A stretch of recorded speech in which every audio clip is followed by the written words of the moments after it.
بسم اللہ الرحمن الرحیم نحمدہ ونصلی علی رسولہ الکریم۔ آج سے ہم ایک کتاب کا سبق شروع کر رہے ہیں اور اس کے شارٹ کلپس انشاءاللہ بنائیں گے۔ اس کتاب کا نام ہے پیارے نبی صلی اللہ علیہ وسلم کی پیاری سنتیں۔ اس کو مرتب کیا تھا حضرت حکیم اختر صاحب رحمہ اللہ نے، اور مقصد یہ تھا کہ نبی کریم صلی اللہ علیہ وسلم کی زندگی کی صبح سے رات تک کی تمام سنتیں ہماری زندگی میں آ جائیں۔ ہماری زندگی میں آنے سے ہمیں کیا فائدہ ہوگا؟ ہمیں اس کا یہ فائدہ ہوگا کہ ہمیں اللہ تعالیٰ کی محبت حاصل ہو جائے گی۔ اللہ تعالیٰ کی محبت سے بڑھ کر کیا چیز ہو سکتی ہے؟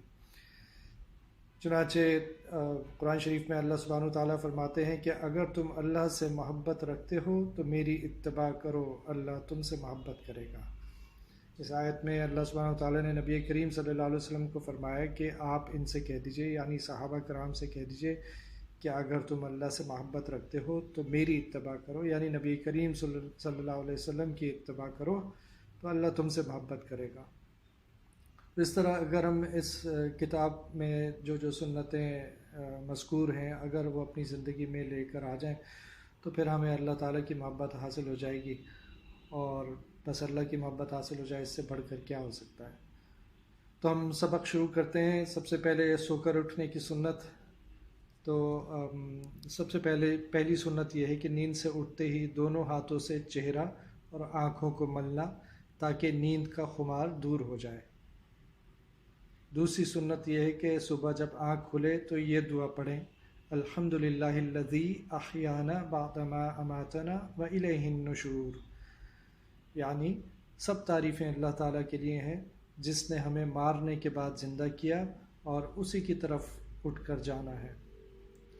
تیسری سنت یہ ہے کہ جب سو کر اٹھیں تو مسواک کر لیں۔ وضو میں دوبارہ مسواک کی جائے، سو کر اٹھتے ہی مسواک کر لینا علیحدہ سنت ہے۔ چوتھی سنت، پاجامہ یا شلوار پہنیں تو پہلے داہنے پاؤں میں پھر بائیں پاؤں میں، کرتا یا قمیض پہنیں تو پہلے دائیں آستین میں ڈالیں پھر بائیں میں، اسی طرح جوتا پہنیں تو پہلے دائیں پاؤں میں پہنیں، اور جب اتاریں تو پہلے بائیں طرف کا اتاریں پھر دائیں طرف کا اتاریں، اور بدن کی پہنی ہوئی ہر چیز کے اتارنے کا یہی طریقہ مسنون ہے۔ پانچویں سنت یہ ہے کہ برتن میں ہاتھ ڈالنے سے پہلے 3 مرتبہ ہاتھوں کو اچھی طرح دھو لیں۔ اللہ تعالی ہم سب کو عمل کرنے کی توفیق عطا فرمائے۔